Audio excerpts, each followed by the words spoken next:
Bismillahirrahmanirrahim.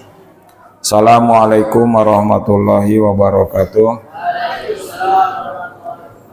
Alhamdulillahirabbil alamin wassalatu wassalamu ala asrofil anbiya'il mursalin sayyidina Muhammadin sayyidil mursalin wa ala alihi wa sahbihi wa man tabi'ahu ila yaumiddin.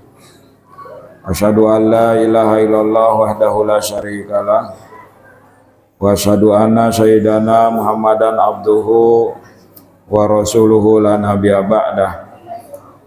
Amma ba'du, puji syukur kita panjatkan kehadirat Allah Subhanahu wa taala. Sholawat serta salam semoga tercurah junjungan alam baginda Nabi Muhammad sallallahu alaihi wasallam serta kepada keluarganya, sahabatnya dan juga kepada para pengikutnya hingga akhir zaman.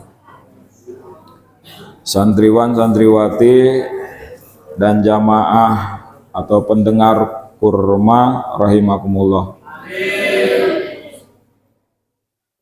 Dikatakan barang siapa yang tujuan perjalanannya menuju orang alim seperti santri pergi dari rumah untuk belajar di pondok pesantren kepada kiai, wajalasa ma'ahu dan duduk dia besertanya, wala yuqadiru ala ayahfadul ilma,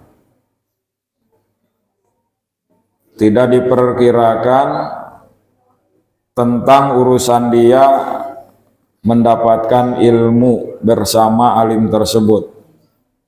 Artinya bukan ukuran banyak sedikitnya ilmu yang didapat.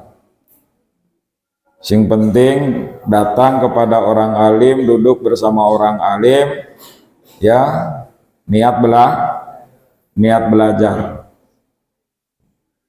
Sedikit apa banyak ilmunya yang didapat itu tidak jadi ukuran.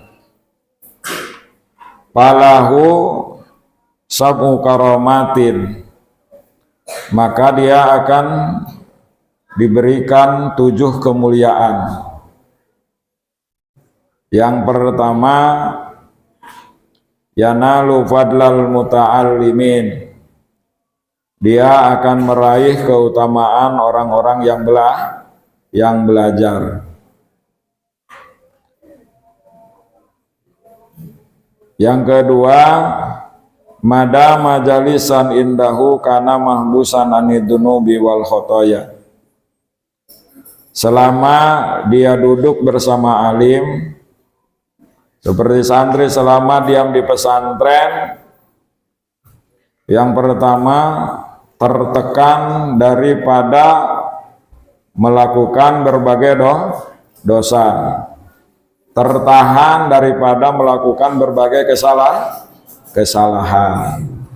Ini kelebihan duduk bersama siapa? Bersama alim. Kalian saya rasa bisa membayangkan bagaimana kalau kalian diamnya di mana? Di luar, bukan di pondok pesantren. Dengan diam di pondok pesantren, alhamdulillah sholat wajib terjaga. Dengan diam di pondok pesantren, alhamdulillah dzikir setelah sholat terjaga. Dengan diam di pondok pesantren, puasa terjaga. Dengan diam di pondok pesantren, sholat taraweh terjaga. Dan amalan-amalan yang lain dengan diam di pondok pesantren terjaga. Itulah keistimewaan yang kedua yang Allah berikan ketika seseorang duduk bersama seorang alim. Yang ketiga, idza kharaja min manjilihi tanazala alaihi rahmah, ketika dia keluar dari rumah maka tanazzala alaihi rahmah, Allah akan menurunkan rahmat kepadanya. Santriwan, santriwati, ketika kalian keluar dari rumah, berangkat menuju pondok pesantren, maka rahmat menyertai kalian. Allahumma amin. Yang keempat, idza jalasa indahu fatanazzala alaihim ar-rahmah fatusibuhu bi barakatihim. Ketika dia sudah duduk bersama alim, seperti hanya santri sudah duduk di pondok pesantren bersama kiai, duduk di majelis ilmu, maka ketika duduk kita seperti begini, Allah Subhanahu wa ta'ala menurunkan rahmat kepada jamaah ini. Allahumma. Dan rahmat itu menyebar kepada semuanya. Jadi semua yang duduk di majelis ilmu dirahmati oleh Allah Subhanahu wa ta'ala. Berkah daripada semuanya. Inilah keistimewaan. Jadi kita pergi sendiri dapat rahmat. Ketika sudah duduk dirahmati semuanya oleh Allah Subhanahu wa ta'ala. Yang kelima, madama mustami'an tuktabu lahul hasanah. Selama dalam sebuah majelis tersebut dia mendengarkan apa yang dinasihatkan oleh kiai, apa yang diajarkan oleh kiai, maka tuktabu lahul hasanah. Dicatat untuknya sebuah kebaikan. Kalian ngaji, kalian duduk, ya, kamu mendengarkan, tercatat sebagai sebuah kebaikan. Apalagi kalau nulis, ya, apalagi kalau apa? Kalau nulis. Makanya kata Nabi, jadilah kamu sebagai orang alim, atau jadi orang yang belajar, atau jadi orang yang mendengarkan, atau menjadi orang yang mencintai. Jangan kamu menjadi orang yang kelima, yaitu jadi alim tidak, muta'alim enggak, mendengarkan enggak, lagi ngaji malah ngomong, ya kan? Sok pinter sendiri gitu. Ya, nggak boleh. Atau kamu jadi orang yang mencintai. Jangan jadi orang yang keberapa tadi?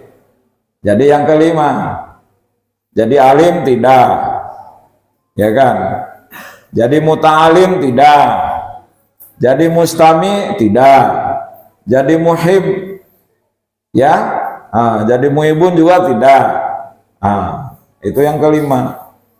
Maka ketika menjadi orang yang kelima, fatahallak, kamu akan hancur. Kamu akan apa?